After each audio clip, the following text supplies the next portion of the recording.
Quem já está. Com vocês, o nosso professor, psicólogo, mestre na área, para poder cuidar um pouquinho da nossa mente, para proteger um pouco a nossa saúde mental. Doutor Ney Álvares, seja muito bem-vindo ao Empredoc. Muito obrigado, Fabiano. Eu que agradeço aí o convite do Empredoc, logo que eu conheci, né, doutor Fabiano aí, grande mestre também, eu fiquei feliz por dois motivos. Um, de poder compartilhar coisa que faz muito sentido para mim há muitos anos, né?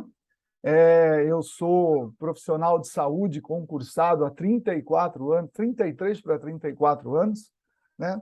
Trabalhei já, né, 6 anos em hospital geral, em pronto-socorro, na clínica de AIDS no início dos anos 90, né?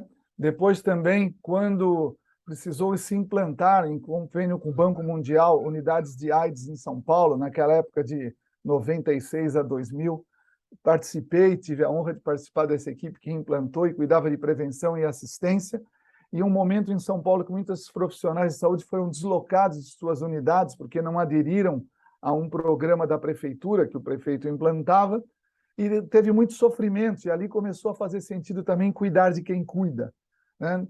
E depois eu passei 15 anos depois dessa fase também, de 2000 a 2015, trabalhando no ambulatório, dando supervisão, matriciamento, quem é da saúde sabe o que é isso, né? Supervisão a equipes de saúde de família, mas também sempre atendendo casais, grupos, instituições, né?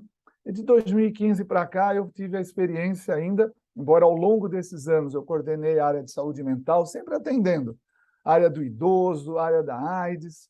Nos últimos anos, de 2015 para cá, coordeno tanto o idoso, também já coordenei, agora a violência contra o idoso, crianças e adolescentes, a violência contra crianças e adolescentes, a questão de cultura de paz, a questão das práticas integrativas, acumuladores, e coisas que foram levando, inclusive, a descuidar, né? Eu criei um curso de meditação e foco. Na 10ª turma, eu falei, gente, estou sofrendo do que eu quis cuidar, né? Eu peguei tanta coisa que descuidei do artrose, né? E acabei ficando com dificuldade de movimento. Eu que coordeno as práticas integrativas, tenho várias medalhas de ouro de tai chi, de campeonatos, né? Aí fiquei com isso, mas tive que parar um pouquinho, me cuidar. Isso também abriu uma outra perspectiva de empreender no mundo, através da empresa que me ajudou a cuidar dessa artrose, mas também me enfatizou, poxa, como a gente precisa cuidar de quem cuida, e a primeira pessoa também é nós mesmos, né? Como a gente põe o foco nesse autocuidado, e como muitas vezes a gente negligencia isso. Então, quando o Fabiano me convida, né, para isso, faz todo sentido para mim, né? E um sentido de vida mais amplo meu é colocar as pessoas em conexões, ideias em conexões, fazer pontes. E isso ele me deu a oportunidade também de convidar vários amigos para conhecer esse grupo. Não necessariamente me ouvir aqui também, alguns até conhecem, mas conhecer um grupo que eu considero em si um grupo curativo. E vou falar um pouquinho hoje, rapidamente, né? Uns 30 minutos aí, meia horinha, um pouquinho mais, 40 minutos, e a gente abre para conversar, tá? E a gente começou com uma música chamada Bom Dia. Quem não pegou, depois a gente vai pôr no grupo, né? Que fala de polaridades. E uma condição de saúde mental para mim hoje é o quanto eu me mantenho em polaridades, em movimento. Quando eu cristalizo, eu começo a assinalar o sinalzinho vermelho. E aí foi muito legal a pergunta, né? A pergunta não, a provocação, a evocação, né? O chamado para dizer como proteger sua saúde mental. Em si, é muito interessante, e ao longo aí de algumas coisas, eu vou colocar às vezes alguns slides, mas é rápido, eu fiz até um slide suficiente que de repente eu disponibilizo para quem queira para usar aí no mundo, mas o importante, né, que eu vejo assim, quando a gente fala em proteger sua saúde mental, tem muito sentido, né? Como eu digo muitas vezes, né, por exemplo, também de 2015 para cá, além de ocupar um cargo numa supervisão de saúde que tem aí quase 600 mil habitantes aqui em São Paulo, tudo é macro aqui, né? Coordenar equipes, né? Eu tenho uma formação pela Organização Pan-Americana de Saúde de Apoio Institucional, mas além disso, eu também dou supervisão em pós-graduação. Ontem mesmo à noite estava supervisionando, e passamos a pandemia com isso, de profissionais inseridos nas instituições, eles mesmos sentindo o impacto, mas também buscando caminhos de dar suporte aos profissionais da dada instituição. São pós-graduandos que vão para lá, e a gente vê muito isso, sofrimento e questões que vou destacar rapidamente, até vou compartilhar o slide para vocês só terem uma ideia, mas a gente vai mais falar, volta e meia descompartilha e a gente conversar aqui. Mas o importante é uma questão já com o próprio título, para ao final a gente retomar, né? Proteger. É muito interessante, eu até como profissional do SUS, a gente tem 3 pilares importantes, né? Que é a assistência, a prevenção e a promoção de saúde. E SUS, gente, não é coisa de público. Público é tudo que tem gente dentro, né? Eu costumo dizer que se confunde o SUS com saúde pública. Não, público aqui em São Paulo, o Einstein, eu tenho projetos com o Einstein, com o Sírio-Libanês, estão junto na ponta também, mas o importante é que todos estão sob o SUS, e o SUS veio falar disso, né? Assistência, prevenção e promoção. E quando a gente olha um pouco essa questão de proteger, talvez um pouco da nossa conversa, e tem tudo a ver a pergunta, como da mesma forma não tem algo certo, né? Eu sempre falo para os meus alunos, qual é o oposto da morte? Uma resposta certa é a vida, mas, de fato, o oposto da morte, num sentido mais amplo, é o nascimento. A vida, como a concebemos, não existe sem morrer e nascer. Não existem ciclos de nosso desenvolvimento sem morrer para uma fase e nascer para outra. E nisso, né, a partir de uma visão de ser humano que eu compartilho das minhas especializações, tenho especializações em Gestalt terapia, em antroposofia, né, na psicologia com base na antroposofia, são abordagens fenomenológicas e existenciais humanistas. Então, rapidamente, eu vou falar um pouco dessa visão para a gente entrar no nosso tema e ficar um pouco problematizado assim, como a gente pode desenvolver essa questão, como proteger sua saúde mental. A visão de ser humano que abarca essas abordagens existenciais humanistas, mesmo Freud tem essa visão, né, de como a gente precisa olhar, ele fala que ao final, né, de vida, ele está dizendo agora a gente tem cada vez mais um trabalho de uma pedagogia emocional, de que forma é que a gente pode dar elementos para as pessoas olharem para si, né? E nesse ponto, a abordagem existencial, ela quer dizer que o ser humano, de fora, existe, né? Ele vai, o existe tem a ver com o ser para fora de si. Existencial é, eu sou eu comigo, com meus botões, e estou lá como profissional de saúde, às vezes sofrendo, vendo os pacientes, de que forma que eu entro em contato, mas consigo sair, mas eu também sou eu para fora de mim, no outro, não só no que o outro me provoca. Na minha equipe tem pessoas que, né, nossa, me tiram do sério, ou no meu empreendimento, né? Não, de que forma que eu vou ao outro, mas volto do outro com algo que desperta em mim. Então, não é só o outro é autoritário, ele desperta isso em mim, e eu preciso transformar isso, porque eu sempre falo, né? Diferente é autoridade no sentido de poder e autoridade no sentido de autor. Na saúde pública, por exemplo, eu uso lá o crachá e eu falo com os pacientes, quem é autoridade aqui? Ele olha para o crachá e falei, não sou eu, é você. Por isso que a autoridade começa com o autor. Aqui tem mais a ver um crachá com poderidade, embora eu tive que estudar e me formar para poder portar esse crachá. Mas a palavra autoridade começa com autor, porque você precisa receber o que a gente vai compartilhar e tomar suas decisões. Então, nesse sentido, quando a gente fala do outro na dimensão existencial, a gente fala como esse outro desperta em mim qualidades que às vezes estão adormecidas e eu preciso desenvolver. E o terceiro ponto é, eu sou eu, então, comigo, com o outro e com as minhas circunstâncias. Parte do que eu sou também é despertado e também reflete o estado que eu estou. Eu brinco muito, principalmente com adolescentes, descreva seu quarto como se fosse uma pessoa. Como é que ele falaria? Sou grande, sou pequeno, tenho coisas escondidas, estou desarrumado, estou arrumado, e às vezes a pessoa ou o adolescente fala, caramba, esse tal desse quarto aí tem a ver comigo, ou esta casa, ou esta rotina, ou este hábito. Né? Hábito é muito importante, independente de trabalhar aqui, eu pus nos slides algumas coisas de como a gente pode trabalhar os hábitos, mas o hábito é aquilo, o quê? É a forma como a gente habita a nossa vida. Essa forma está me protegendo ou está me vulnerabilizando? E daí a palavra proteção tem muito sentido.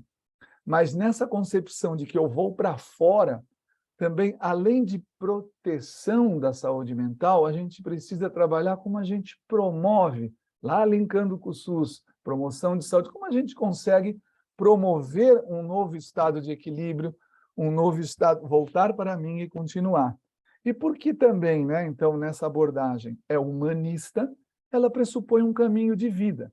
E cada fase, aí a minha formação lá na medicina, né, homeopática, antroposófica, de fases da vida, cada fase vai nos remeter questões. E essas questões vão levar todo um caminho de desenvolvimento. Eu costumo dizer, né, que a gente nasce dependente, eu, o Winnicott e outros autores, né, mas, ao mesmo tempo, a gente vai caminhando para quê? Para a independência, não é?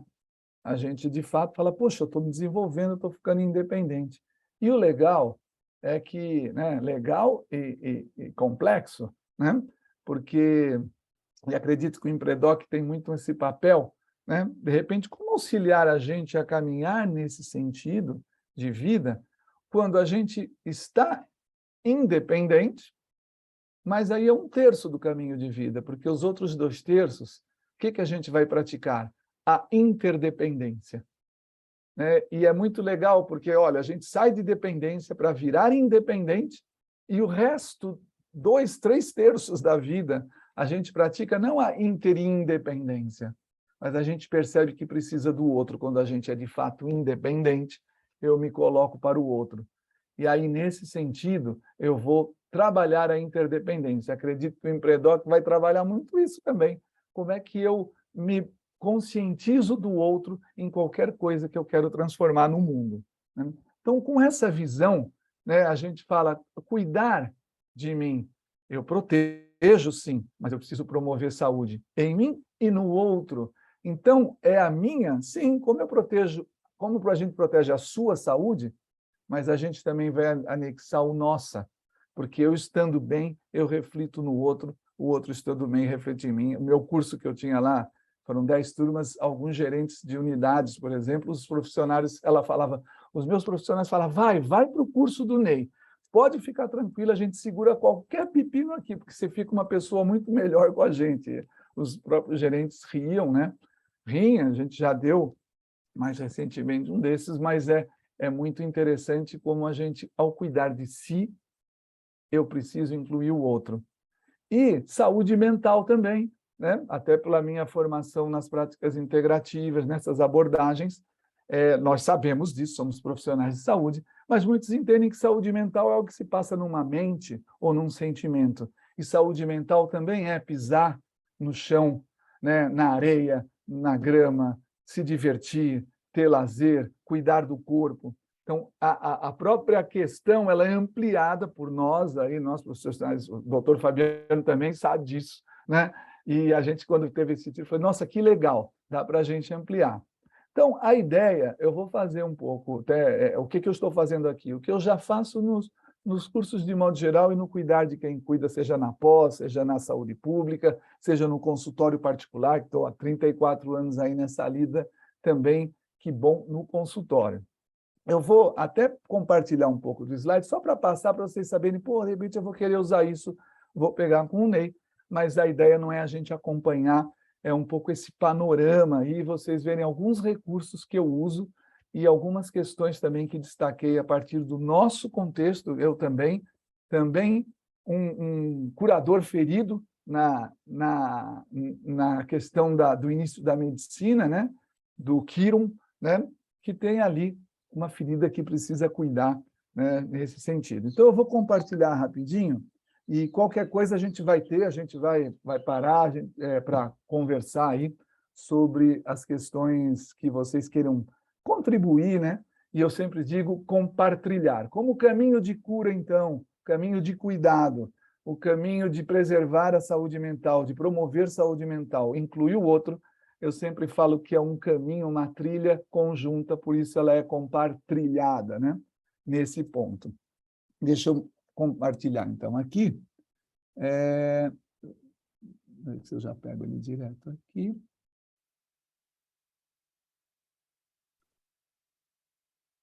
Comecei aqui do finzinho, deixa eu só tirar ele daqui.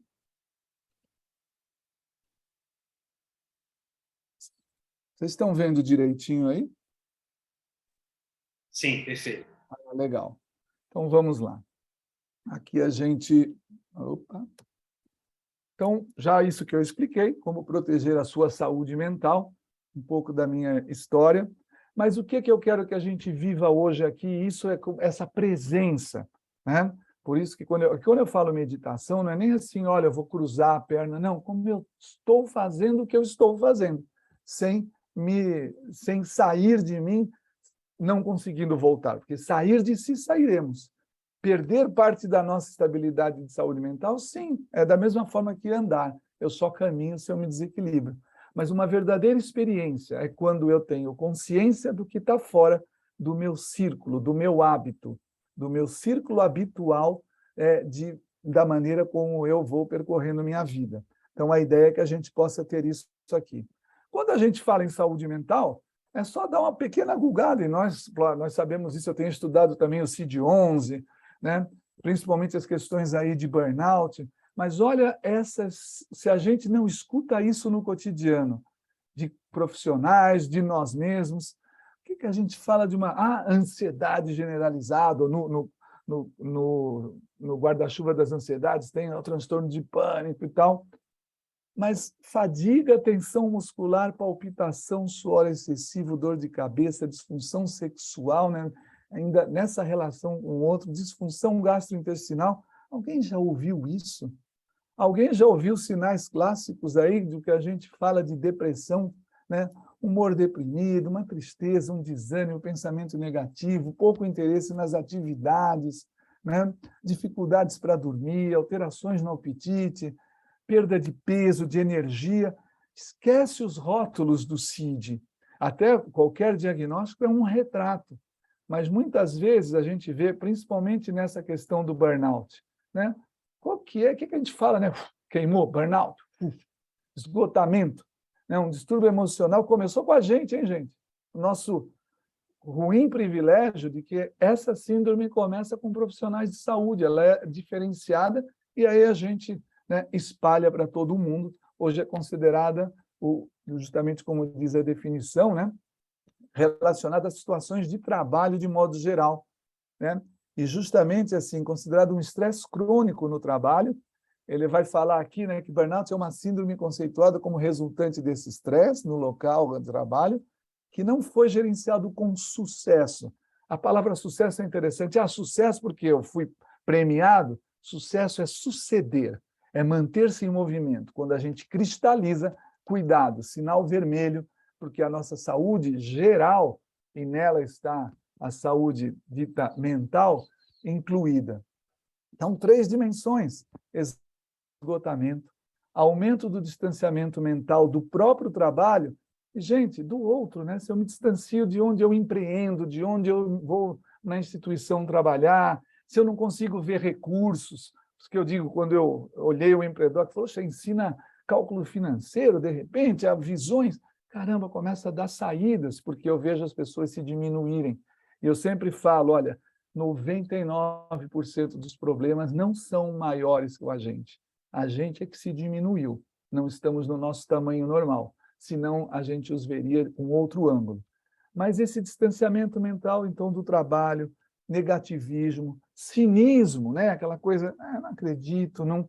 Isso é muito complexo. Então, olhando para esse ponto, e olhando que estamos sempre em instituição, seja um prédio, né? Seja o nosso consultório particular, hospital, então, mas instituição no sentido mais amplo, de cultura. E toda instituição patriarcal, mas toda instituição também que tem né, o modelo de psicólogo, de médico, de TO, de físio, de veterinário, todo esse contexto, ele às vezes gruda como uma roupa, um hábito, e o hábito faz um monge. E eu diminuo minha vida, porque em vez de ser pai, eu sou um psicólogo que é pai, um psicólogo que é marido, um psicólogo que é amigo, né? E aí a gente fica muito chato. Mas nesse sentido, essa definição mais ampla é sempre para a gente pensar. Toda instituição é um meio pelo qual os seres humanos podem se enriquecer ou se empobrecer e se esvaziar. Olha lá os sintomas que acabei de citar como seres humanos. O que comumente se chama adaptação é submissão a uma alienação. E a submissão a um estereotipia institucional. Adaptação não é o mesmo que integração. Eu só me diminuo. Nesse ponto, né, o que a gente faz aqui quando a gente está, de fato, né, ouvindo a nós mesmos e ao outro? Né? E esse é um autor maravilhoso, um dos pioneiros da Gestalt, está com 80 e poucos anos, um amigo hoje, fala que sentar-se com alguém, com nós mesmos, através do olhar que o outro nos dá, e articular o que experienciamos, ou experiência, é um ritual estético e espiritual. Além de nos possibilitar experienciar a beleza do desdobrar das interações humanas e não ficar com o cinismo, o afastamento, né? As interações saudáveis, as intervenções terapêuticas, independente da nossa profissão, têm também dimensões estéticas e espirituais, que nutrem esse desdobrar. Uma observação clara e poderosa, emitida pelo coração amoroso de uma pessoa, é magnética, atraente, difícil de colocar de lado e bela de ser observada. Esse é um dos slides que, às vezes, a gente fala quando está abrindo um processo da gente conversar, de como a gente está se tocando, como a gente se permite chegar ao outro. E uma coisa, eu vou passar rapidinho aqui, é um pequeno vídeo para ver como está a nossa atenção.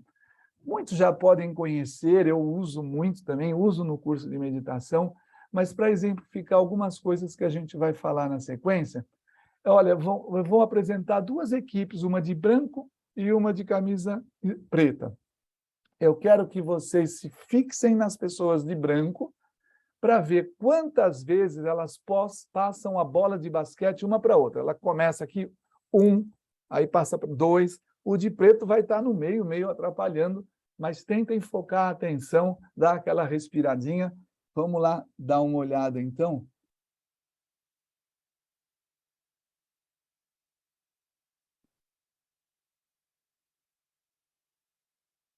Quantas vezes jogadores de branco passam a bola entre si, tá bom?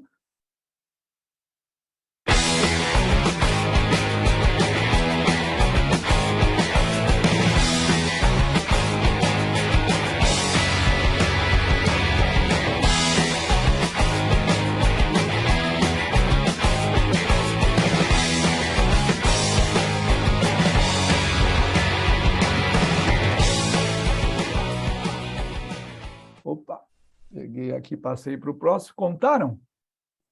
Deixa eu interromper um pouquinho aqui.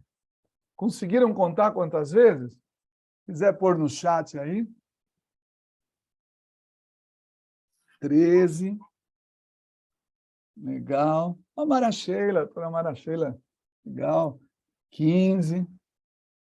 15. 15. 19. Perfeito. Temos aí uma amostra. Eu vou passar novamente aqui, né? E a gente vai ver, não é necessariamente o certo, mas vamos passar aqui para vocês darem uma olhada. 16, vamos lá.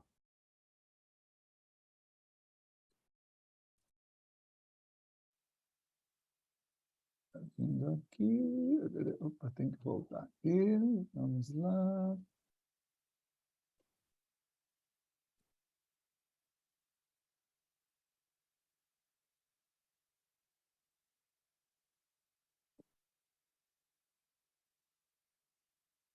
Vamos nessa analogia, se a gente está atento também aos sintomas, aos movimentos de nós mesmos, né? E como a gente está podendo estar mais centrado ou não.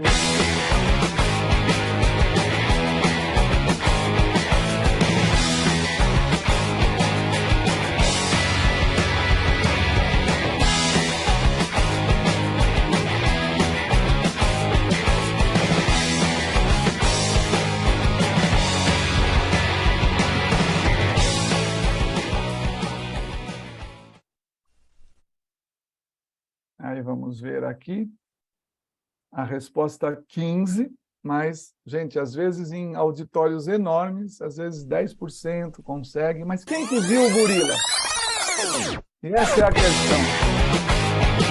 Quem viu o gorila, né?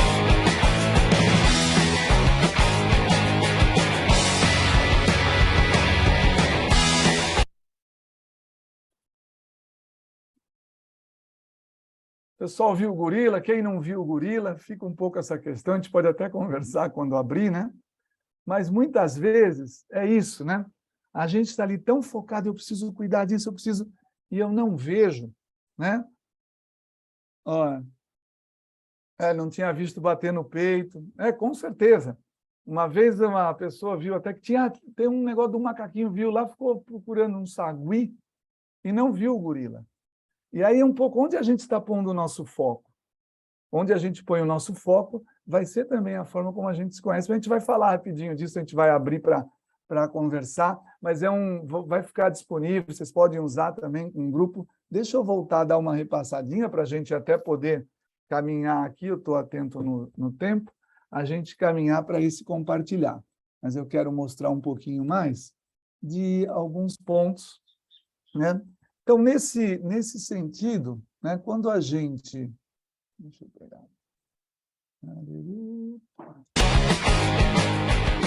Pronto. Quando a gente vai falar, então, da saúde mental, ou das percepções, eu não vou ficar nesse ponto, mas eu uso muito isso para a gente olhar, estamos atentos, estamos circulando, porque uma de definição de saúde mental para mim é isso, a possibilidade de olhar por diferentes pontos de vista. Quando eu cristalizo num ponto, eu me empobreço como pessoa, mais do que me empobrecer como inteligência, eu me diminuo, né? Ou muitas vezes, né, quando eu acabo, né, não realmente percebendo a situação, eu falo, pô, essa pessoa está me olhando, ou não me olhou e não me viu, não me cumprimentou, e às vezes ela está de lado, ela não está de frente, mas aí tem todo um caminho. Mas nisso, então, né, como proteger nossa saúde mental?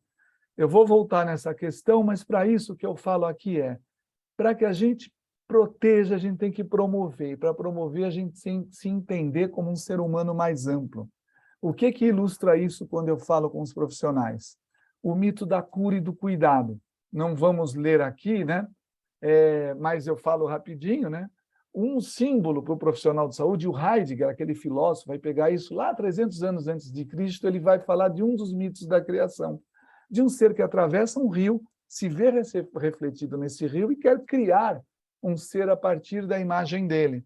O que ele faz? Chega do outro lado, pelaquela terra fértil, cheia de humus, molda um ser, mas fala, preciso dar vida. Vai e pede a Júpiter.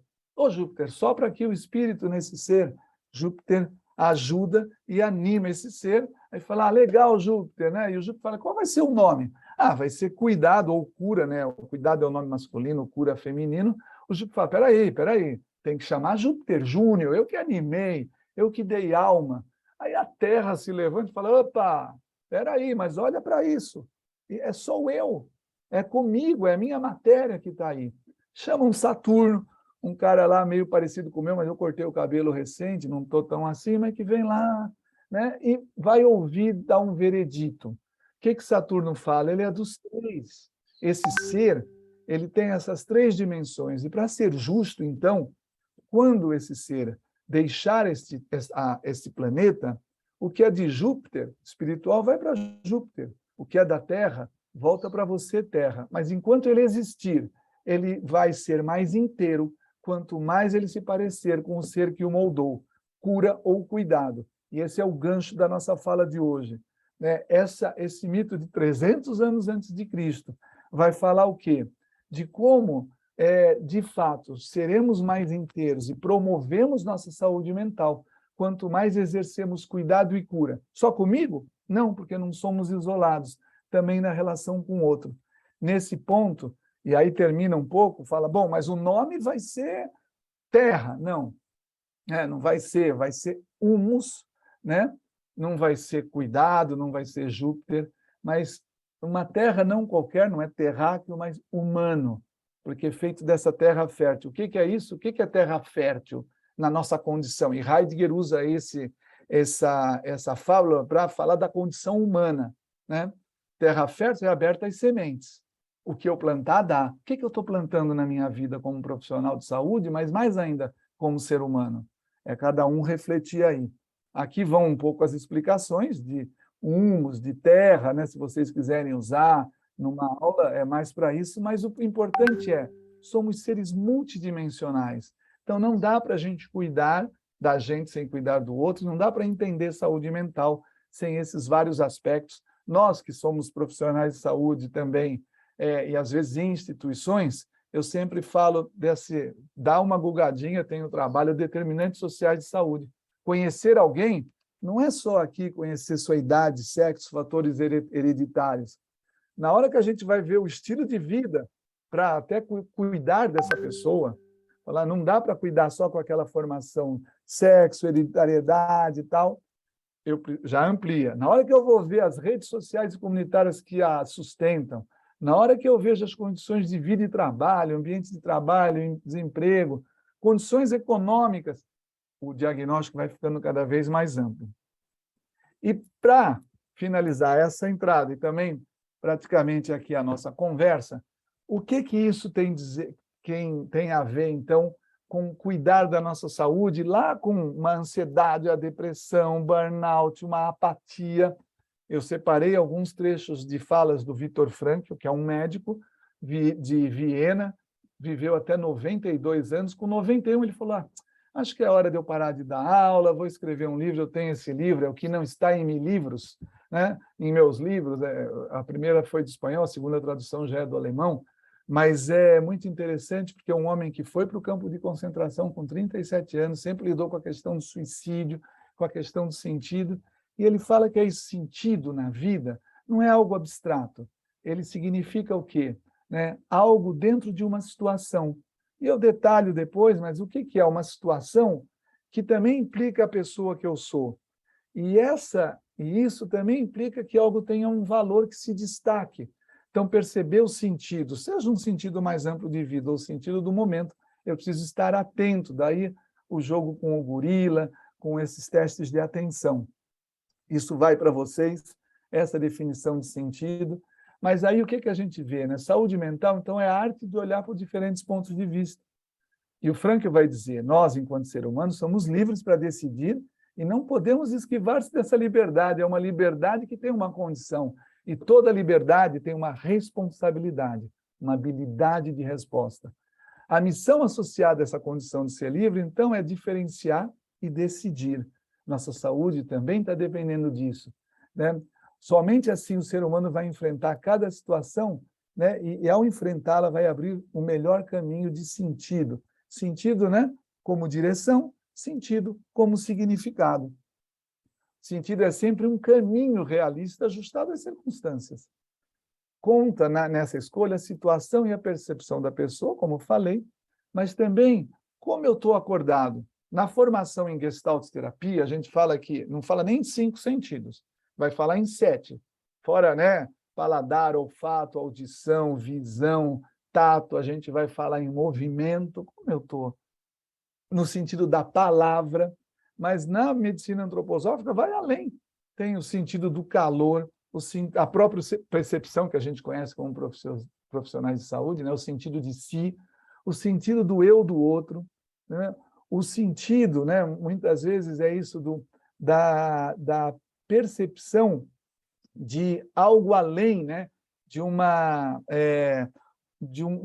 contexto que o Frankl vai dizer, que se revela para mim através desse outro, né, através da forma como ele, né, a gente fala o sentido do movimento e do equilíbrio, como o outro se centra. Se a gente fica apático, a gente vai se diminuindo e nossa saúde mental vai ficando ainda mais vulnerável, mas nossa saúde geral vai ficando vulnerável. Por isso coloquei aqui alguns desses, mas todo o caminho, aí por isso que eu falei da sua saúde, mas é uma saúde que inclui o outro. Por isso que é uma trilha, um caminho compartilhado, uma palavra que eu gosto muito de falar, né?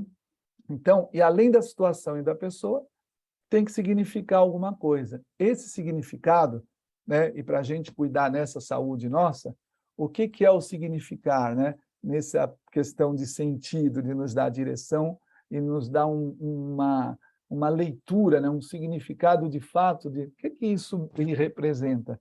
Vai ter a ver o quê? Com o valor que tem para a gente, né? Gente, nós estamos pensando o que é significativo para nós. É só, sei lá, virar o bam, bam da profissão, ou o cara que nunca erra, e os outros espaços estão cuidados na família, no lazer, no seu tempo livre. Que valores cultivamos? Lembra? Somos humanos, terra fértil. Cultivamos o quê? E a cultura, essa palavra cultura, que tem a ver com essa dimensão dos valores, ela vem de cultivo, né? A cultura da cana-de-açúcar, a cultura do café, a cultura do gado. Muito recentemente na história, ela vira um modo de fazer as coisas, um saber. Nesse ponto, para um pouco fechando, o Frankl vai dar 3 pistas, né? Quando a gente quer realizar algo, e eu digo, né, empreender algo, e independente de você ter uma empresa sua, eu tenho muitos profissionais de saúde que sempre trabalharam dentro de um contexto, como eu também, nesses 34 anos, mas são empreendedores dentro de um contexto de como transformar recursos em possibilidades maiores para que atinjam objetivos, que incluam pessoas e tenham um impacto positivo no mundo. E ele vai falar de 3 caminhos: valores vivenciais ou de experiência. O que eu estou vivenciando que é belo, gostoso, né? O que eu experiencio com o outro? Isso muitas vezes, puxa, tem sentido eu estar nessa praia conversando, que legal, putz, que bom. Valores criativos, o que eu consigo criar e realizar no mundo? Sei lá, os idealizadores do Empredoc estão exercendo esses valores. Poxa, a gente está criando algo para que dê suporte ao outro, para ajudar ainda mais pessoas, né? E se cuidar. E valores atitudinais. O Sartre vai dizer uma coisa assim: não deve contar tanto o que fazem comigo, mas o que eu faço com o que fazem comigo, né? Então, como eu estou me posicionando na vida, quando às vezes parece que eu não tenho por onde mudar as circunstâncias, mas eu posso mudar a forma como eu me coloco. O que eu faço com o que acontece comigo, então? Então, nesse ponto, né, aqui é só ilustrar o que eu já falei, mas tem uma coisa que nós humanos não podemos nos esquivar. Ser humano significa estar constantemente confrontado com situações, às vezes que vão se refletir em sintomas como uma ansiedade, um estresse, né, um burnout, uma depressão, que às vezes é um retrato. Eu, muitas vezes, enquanto supervisão de saúde, e alguém fala, aquela funcionário está contratada, vamos demitir, a pessoa não está legal. Eu falei, mas ela foi sempre assim? E essa pergunta geralmente é bombástica. Aí tu para, dá um silêncio. Não. Como era no início? Nossa, ela fazia tal. Eu falo, aconteceu algo na vida dela significativo? Ou está acontecendo, às vezes morreu alguém. Né? Não. Então, espera aí, parte do que ela está vivendo, nós mesmos ajudamos ela a viver. A gente está cuidando da nossa unidade, a gente está cuidando dessa pessoa, ou vamos descartar simplesmente como se fosse um objeto? Vamos conversar primeiro e vamos olhar, né? Por quê? Talvez ela não esteja com habilidade de lidar com as situações. Recentemente, a minha esposa foi fazer a polissonografia, conversando com os técnicos, falaram, olha, gente, a maioria aqui, Ney, sabe, está com acompanhamento, às vezes, com distúrbio de sono, às vezes, até convidei a técnica que eu conheci até para integrar, né, o Empredoc, mas é muito interessante que fala assim, a gente às vezes está tendo que se cuidar, mas isso é uma realidade que, olha, eu vivo, outros vivem, né, porque realmente a gente é impactado e não está podendo o quê?